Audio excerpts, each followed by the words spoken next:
And God said, "Let there be The light." Lord says, "Let my people go." I am the way and the truth and the life. No one comes to the Father except through me.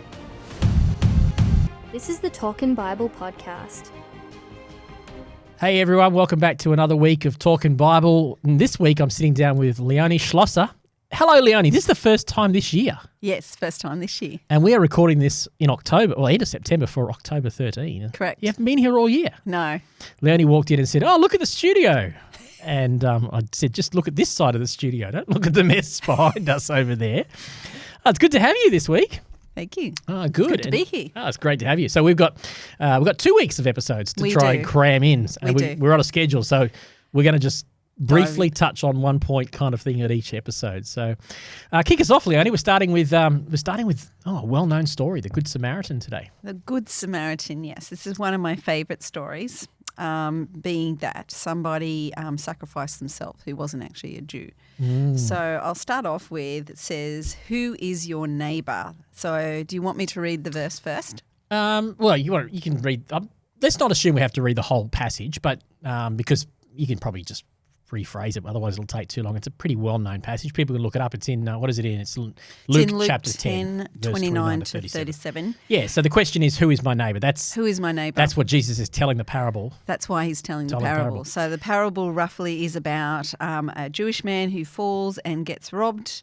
It doesn't specifically say it in my Bible, the ESV, that it's a Jewish man. No, it doesn't say that. But I think some versions do say that, do they? Yes. Yes, the Passion Version actually says it directly, that it's a Jewish man. But it was on the highway that most Jewish people would walk back and forth. A very common highway down to Jericho, down to the Dead Sea, very common. And in fact, everyone who was coming from Galilee would come up and down there. And it was known for lots of windy bends, Correct. known for robbers. Yeah. Normally you wouldn't travel that road alone. It was a very common route. You travel, say you're coming to the festivals, but they'd be in family groups, large groups. They wouldn't travel that on their own. Generally. Generally speaking. Because of this reason, because they would have totally got this. Oh yeah, bandits, that's the road that bandits are on. Yeah, but if you look at this, the Levite and the priest were both on their own.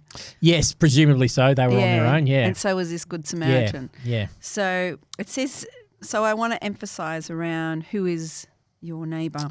Yeah. So, well, immediately before this, Jesus, because we're sort of halfway through a story here, because immediately before this, I think if I'm right, Jesus has just told them about answering the greatest commandment: love the Lord your God and love your neighbour as yourself. Is that right? And then the leader says, "Well, okay, that's great, but who's my neighbour?" And then Jesus launches it, because it's very easy for all of us to think, well, our neighbours are the people who are like us and behave like us, and we agree with them about everything. They're our neighbours, and Jesus is trying to say, let me tell you who your neighbour really is. Is that your understanding of the story? And the thing is that at the culture of the time, that's what it was about. It was about looking after each other. Yes, totally. It wasn't about crossing over. Oh, yeah, you didn't look after a Samaritan. No. So just a bit of a background of the Samaritan. Yeah. The Samaritan was originally Jewish people, but then they were in exile, so therefore they proclamated with people who weren't of faith. That's right. So therefore the Jewish people who called themselves purebreds, who were left in Jerusalem,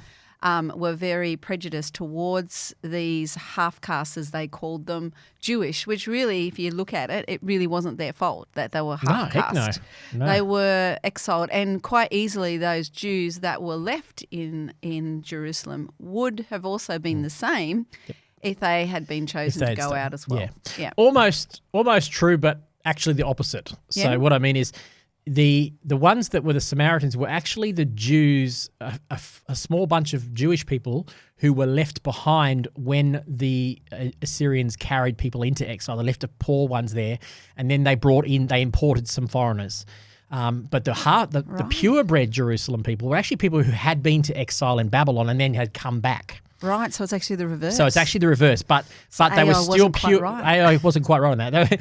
They were actually purebred. So you were right about that. They were definitely purebred. It was just the nature of how there was ethnic blending, was because there were some Jews who had been left behind and then interbred with some extras that had been imported in. Yes, it was the reverse. Yeah, but you're pretty right. I mean, the principle that stands the same is that the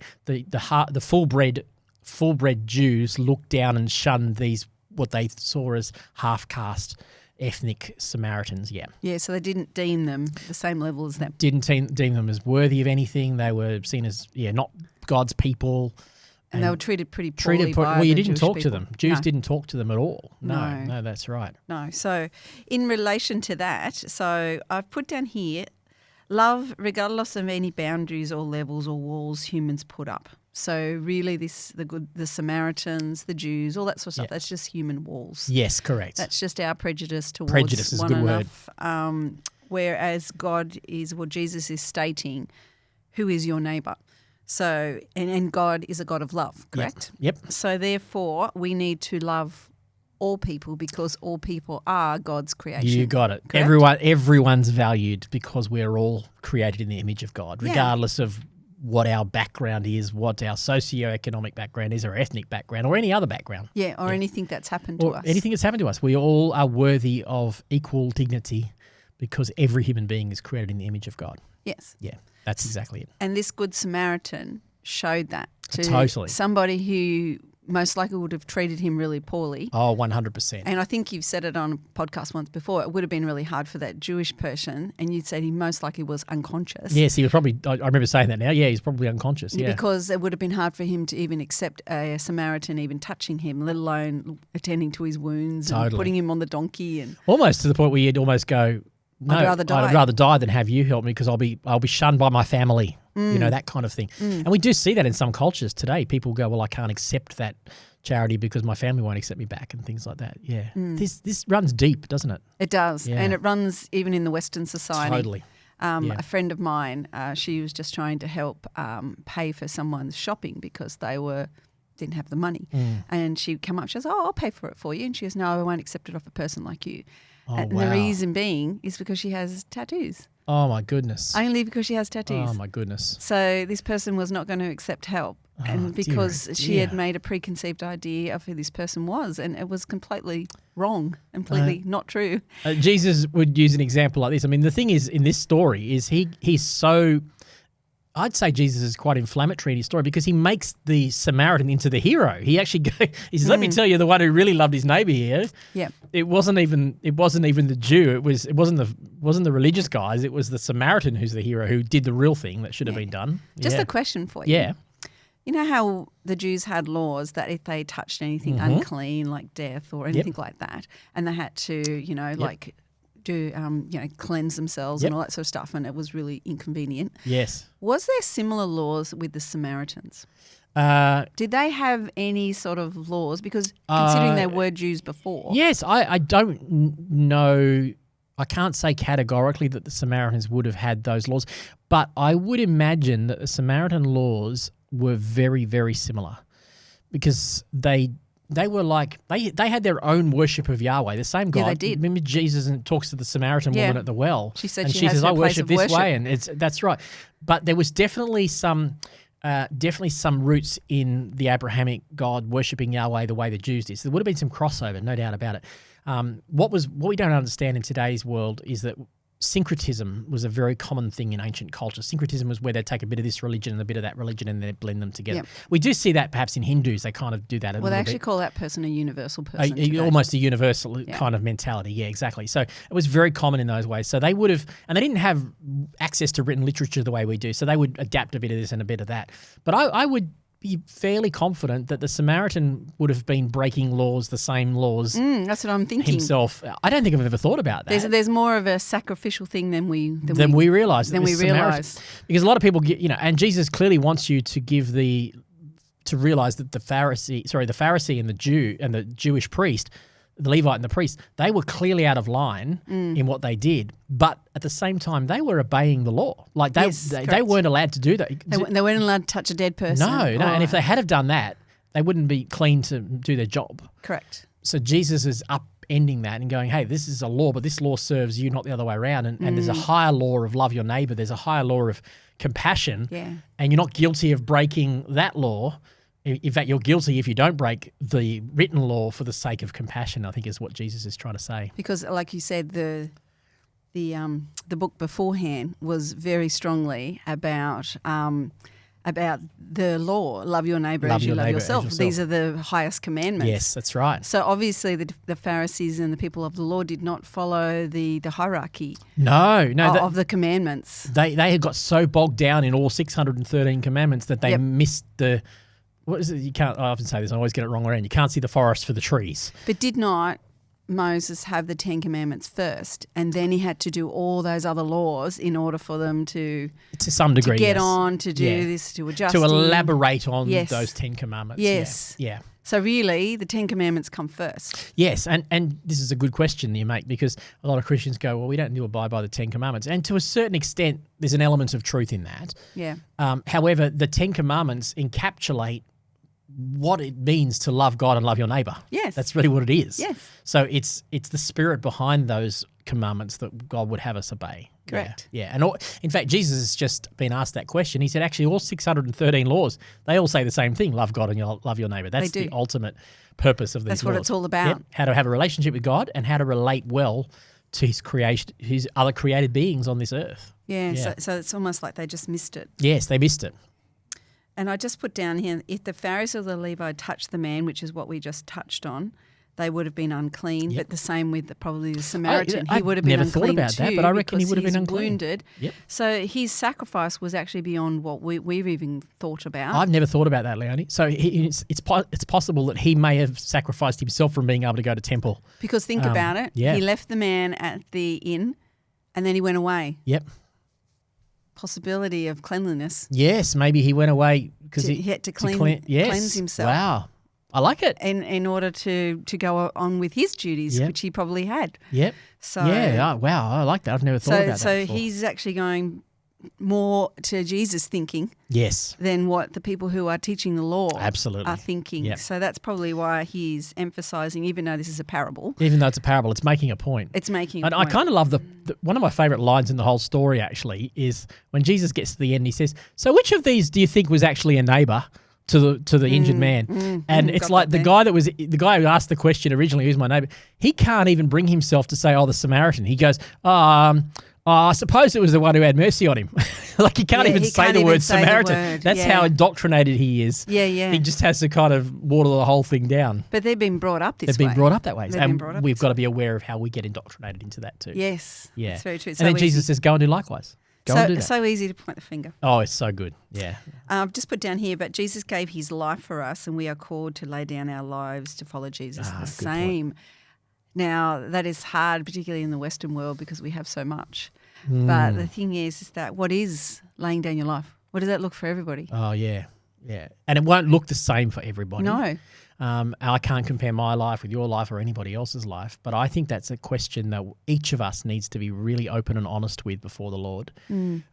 What I say, you've heard me say this plenty of times on podcasts and in sermons and church and so on, is I think the best way to look at whether or not we're laying down our lives for God is how we spend our time, our talent, and our treasure. Yep. And what you listen to and what you watch and what you That's right, read. because that all comes into how are you filling your time. Like Because you're more susceptible to hearing the Holy Spirit and Totally. and his guidance. Yeah, saturating yourself in God's presence. And I think those things, time, talent, and treasure, they are things that can be spent Yep. or invested. Yeah. So true. And I think God would say, if you're going to love the Lord your God, you invest it. This Samaritan man, he was investing Obviously. into the kingdom of God because he was caring for this man in need. And he didn't even think twice. No. He just said, and if there's extra costs, I will pay I'll them. pay it. Didn't even go, I'm just going to get it off the guy, he's going to. Oh, he'll pay me back later on. Yeah, he'll pay me back. No. No, He gives him, I think, 2 silver coins, which is enough for, a good week's lodging, I think, from memory off the top of my head. Yep. And then obviously he's gone away for a week. He's prepared to come back and pay the rest. So he's not, he's being super generous here. And in the second point, he's probably coming back to be unclean again. Yeah, that's right. Coming back to make himself unclean again. Yeah. Yeah. So it's really important for them to work and do all that stuff. For sure. So I put down how that in what we call to do. Verse 37, our neighbour is everyone. Jesus calls us to do likewise, what you said. You go and do likewise. We don't even know if this guy was Jewish, and that's what we just touched on before. I'd go even further. So we don't actually know anything about this guy. No. Like he could have been a criminal himself. He could have been, pick a, worst of society, He could have been that. In fact, I don't think that's the point, is that you don't assume this guy was innocent. You don't have to, because Jesus' point is it actually doesn't matter what this man was. The way we treat him is the same. That doesn't mean you don't bring justice to criminals and all that sort of stuff, but you still even then acknowledge the dignity of the humanity in the person. Yes, definitely. Yes. So like I said, like a lot of versions say there was a man. Yep.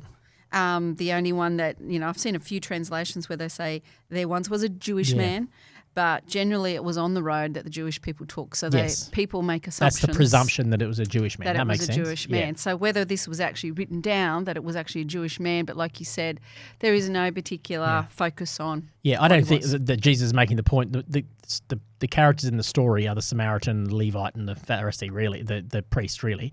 Yep. The man, Jesus is making, it doesn't actually matter who this man, woman, child, elderly person, what ethnicity they are. That's actually irrelevant to the story. We treat all people the same. And just to throw a little bit of a story in here while we're finishing. Yeah, go for it. Have a lovely neighbour. And when she first moved in, she was just trying to get adjusted to moving to a very small house because she used to have acres and acres. And she was uncomfortable, I'll say uncomfortable to deal with. And my husband and I, we just kept on doing all her requests, everything she asked. We just kept on doing them. And she kept on putting obstacles in the way and obstacles in the way. And I said to Ed, we just got to keep on loving this lady because she's just not used to it. So we did. Ed was just very calm, and we just kept on being kind, and to the fact where our granny flat was delayed 12 months because this person kept putting complaints into the council because it was going to overshadow her. So we thought, okay, well, let's have a look at her perspective. Yeah, it will overshadow her house. Yep.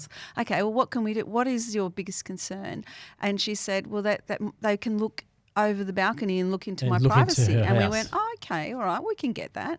So we thought, all right, so we're going to put a blockage on so the neighbour, so they couldn't see. So she couldn't, so the people in the house couldn't see into her house. So we had the windows put up higher, which we sort of had in that anyway, but we made it higher, so you wouldn't see out those windows. So they couldn't see into her yard or in her privacy, and then we put a wall up, and then we put like grassery in that section where they could see out and they can't see into her house. They can't see into her property, Yeah, because it's elevated, so we got that. And then she said, and how do I know they don't come into my property? So we went halves and we put a fence down the side. I know the fence that's there, yeah, we put the fence up. Anyway, I think she must have felt that she may have pushed her boundaries a little bit hard on us, but we just kept being gracious. Yep. Anyway, Christmas came, and what I normally do for the neighbours is I normally make up lots of biscuits and chocolates and things like this, and I put it on a platter, and I put a little card in, and I give it to each neighbour, and I say, God bless you, give a little verse and all that sort of stuff. Anyway, I put one on her door, and anyway, she came to me the following day, really, really, graceful, and I can't believe you did this. Oh, that's so good. And she brought me a gift, and it was not that I was asking for one, but she said, this was really kind. Merry Christmas. Oh. And that's, to me, that's where we can, in our world. Won her over with kindness. Yeah, just looking at other people's perspective. I don't think people want to be naggy or on that. That's good. They're just adjusting to something, or something's going on in their world. And I think if we just stop for a moment and step into their shoes and go, okay, well, we can see why you're upset about that. Yeah, we would be upset about that. And it was at a cost to us. Listen to that, folks. That is the price of admission right there. Yeah. That's such a good example of emotional intelligence. Even if we think we're right, to be able to actually go, well, what might I be missing because I'm not seeing it from her perspective? And I have to take my hat off to Ed because he has the patience of an angel. Wow. But that's a great Good Samaritan story, to be able to go beyond our own world. And we get on with that neighbour today. Wonderful. But it's a better way to be, isn't it? Oh, yeah. And think of, it might have caused a little bit of angst in the short term, but imagine if you had a ratty neighbour for the last 10 years, So, yeah, totally. That's such a great way to show how mercy triumphs over judgment, how kindness wins hearts. Well done. That's loving your neighbour right there, literally loving your neighbour, your physical neighbour. She's a neighbour. Yeah, that's great. Well done. Thank you for that. That was really helpful. All right, you got any other points on today? I've got 4 points. 4 points. Smash through them. Finish. God can use anybody to help us. Yep. Even your worst enemy is your neighbour. Nice. Anyone who needs help is your neighbour. Anyone from a different race is your neighbour. Wonderful. Or even religion. Or religion, or anything that's different. Gender, or gender orientation, or Anything. socioeconomic background. None of that matters. Every human being is a neighbour. Everyone's a neighbour. Wonderful. Yeah. So good. Let's be like that. Jesus says, as it says, go and do likewise. That's our goal. If we want to follow Jesus, we are to be like that Good Samaritan. Yeah, thanks, Leonie. That's great. You're welcome. All right, we'll talk to everyone on the next episode. See you then. Looking forward to it. See ya. Bye.